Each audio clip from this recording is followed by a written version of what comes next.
ये यूएई और सऊदी मामलात जो हैं, ये भी कुछ ठीक होने का नाम नहीं ले रहे। इजाज, आपने हमने पहले भी इसके ऊपर बात की है, और यकीनन हमारे व्यूअर्स भी चाहते हैं, तो मुझे आप बताइए जरा कि कहाँ पे आप ये समझते हैं कि वो मामला आगे बढ़ रहा है। सबसे पहले तो आप इस बात का इकरार करें कि अब तो ये खुल के मामला सामने आ गया, बैरूनी मीडिया में भी आना शुरू हो गया, अंदरूनी में भी आना शुरू हो गया। मैं इमारातियों के बारे में आपको कितने अरसे से ये बात कर रहा हूं। जी। मतलब ये प्रोग्राम रिकॉर्ड के ऊपर है ना। जी जी जी जी जी। देखिए, बात ये है कि वो सेंटकॉम का कमांडर था जेम्स मैटिस, उसने इनको लकब दिया लिटिल स्पार्टा का। ठीक है, हालांकि आपको पता है कि स्पार्टा जो यूनानी जो स्पार्टा था, उससे हमें लफ्ज मिला है स्पार्टन। स्पार्टन का बुनियादी मतलब ये होता है कि वो शख्स जो कि जिंदगी की जो जो ये क्या उसे कहते हैं आप, कंफर्ट्स हैं, वो उससे दूर होता है। तो ये तो इन्होंने तो अपनी दौलत के सर के ऊपर जो है ना ये, और ये प्रॉक्सीज और ये जिस जिस जगह के अंदर कोई ऑर्गेनिक जो है वो कोई सेसेशनिस्ट मूवमेंट थी उनको लेके, तो इन्होंने 1 मिलियन होते हुए इनकी कोशिश ये थी कि जी जाके हम ये सारे सूडान में भी हमने गंद फैलाना है, और और ये अब्राहम एकॉर्ड्स और उससे पहले की जो इनके सहूनी रियासत के साथ ताल्लुकात थे कि जी सहूनी रियासत के लिए भी बैठ करना है, अपने मफादात के लिए भी बैठ करना है, ये बातें बिल्कुल खुल के जो है ना हमें पता है इनके बारे में। मैं इनके बारे में बात करता रहा हूँ, लिखता रहा हूँ, अब सबके सामने आया हो चुकी। फिर ये सोमाली लैंड वाला मामला हुआ। अब सऊदी अरब ने इनके ऊपर जवाबी वार किया, यमन में भी, जो सोमालिया है उसने भी, इनके जो 3 पोर्ट्स थे जिनके ऊपर बात चल रही थी, उन्होंने कहा "तो जाओ खसमानु खाओ, कोई पोर्ट शोर्ट नहीं", क्योंकि ये इन्होंने सोमाली लैंड के ऊपर जो है ना जो इन्होंने पोजीशन ली। अच्छा, मसर ने भी कहा कि जी हम तो सऊदी अरब के साथ खड़े हैं। ठीक है, ओमान भी सऊदी अरब के साथ खड़ा है। हमारे भी वजारत खारजा का जो वो बयान आया, वो एक तो आया कि ये जो है ना बिरादर ममालिक में आपस में मामलात जो है वो ज़ाहिर है एक सिफारती किस्म का मामला होता है, लेकिन असल में जो बयान था वो ये था कि हम सऊदी अरब के साथ खड़े।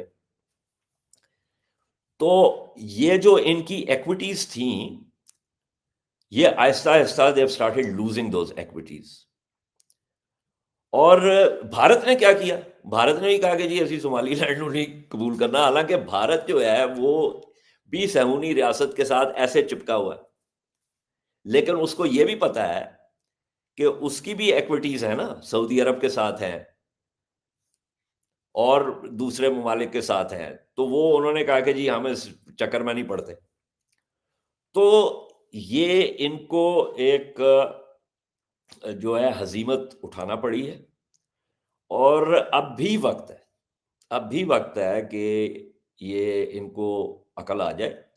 लेकिन ये उस रास्ते पे इतनी दूर तक जा चुके हैं कि इन्होंने वापस कोई वार करने की कोशिश करनी है, क्योंकि इनका ख्याल ये है कि इनकी पुश्तपनाही जो है वो सहूनी रियासत कर रही है।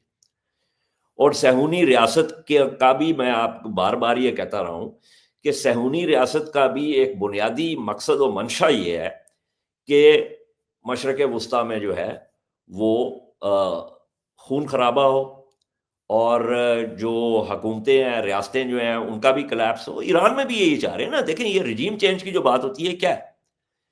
It is basically state collapse through regime collapse. That is the basic objective. आप म्यूट है, आप म्यूट है। जी सॉरी। हाँ इजाज, ये बिल्कुल, ये स्टेट कोलैप्स, रिजीम चेंज, ये सारा मामला ही वहां पे जाता है। बहरहाल, तो जरा आते हैं थोड़ा सा अपने खित्ते की तरफ, आते हैं मिडिल ईस्ट से दूसरी साइड पे आते हैं, और वो है ईरान और चाबहार और इंडिया का जो अभी जो लेटेस्ट सेटबैक हुआ चाबहार के ऊपर। ट्रंप की सैंक्शंस की धमकी कारगर होगी, इंडिया ने सारा कुछ ठप कर दिया।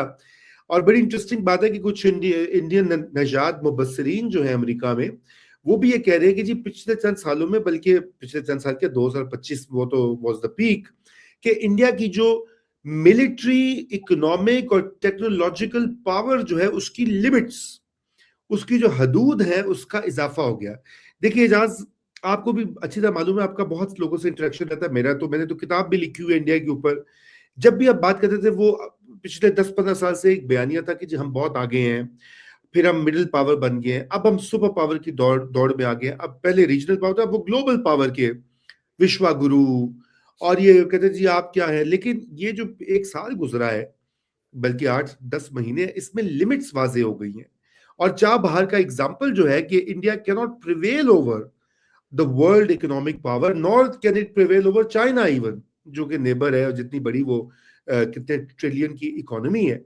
तो ये एक चेंजिंग जो लैंडस्केप है of power relations in south west Asia, I think it's a very interesting turn.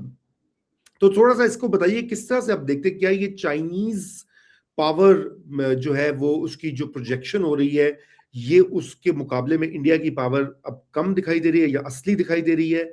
और अमेरिका का जो एक गलबा दोबारा से दुनिया के ऊपर हम देख रहे हैं, वेनेजुएला, ईरान, ये वो उसके नतीजे में भी इंडिया जो है वो ओवरशैडो हो रहा है।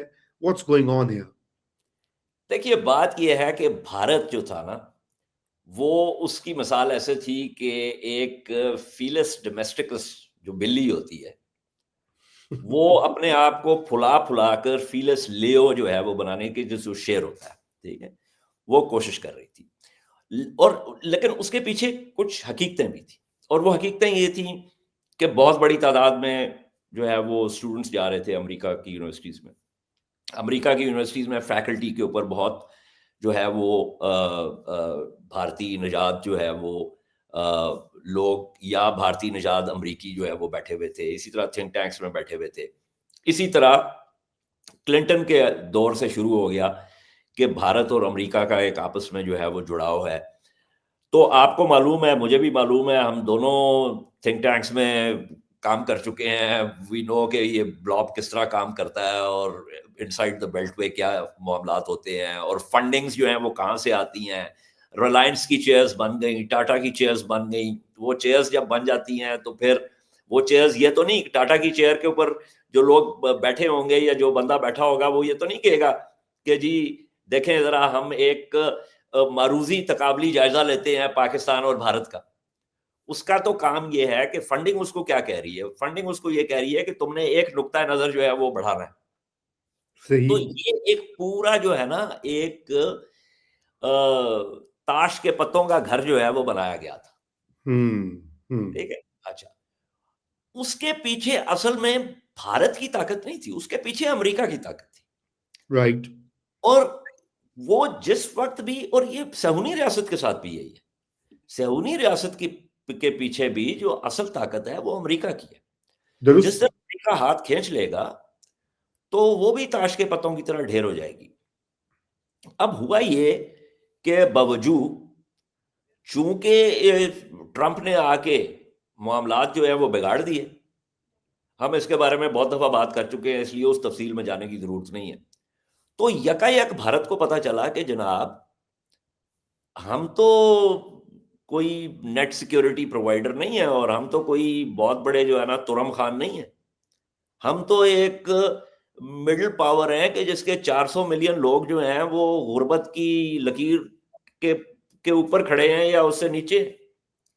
और ये कि अगर, देखिए मैं आपको बताऊं, आप भारत की को तो छोड़ दें, रूस और चीन को भी मुख्तलिफ किस्म के तरीके इस्तेमाल करने पड़ते हैं to circumvent the sanctions against Iran and Venezuela. और रूस अपने हवाले से भी जो शेडो फ्लीट्स हैं मुख्तलिफ जो है ना, वो छोटे छोटे बैंक्स बने हुए हैं किस तरीके से।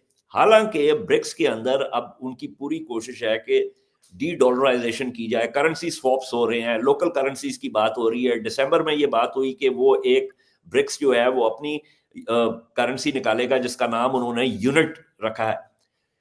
तो ये जो राइट।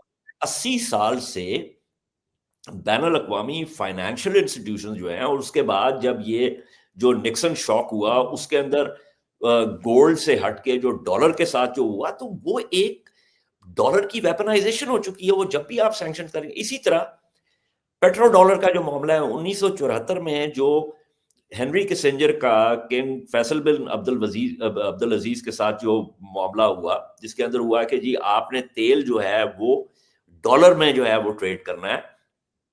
तो डॉलर जो है वो बाइंड हो गया with one of the most valuable commodities in the world. ये तो पूरा एक निज़ाम बना हुआ है, इस निज़ाम को तोड़ना इतना आसान काम है, ये चीन और रूस के लिए भी मुश्किलात का सामना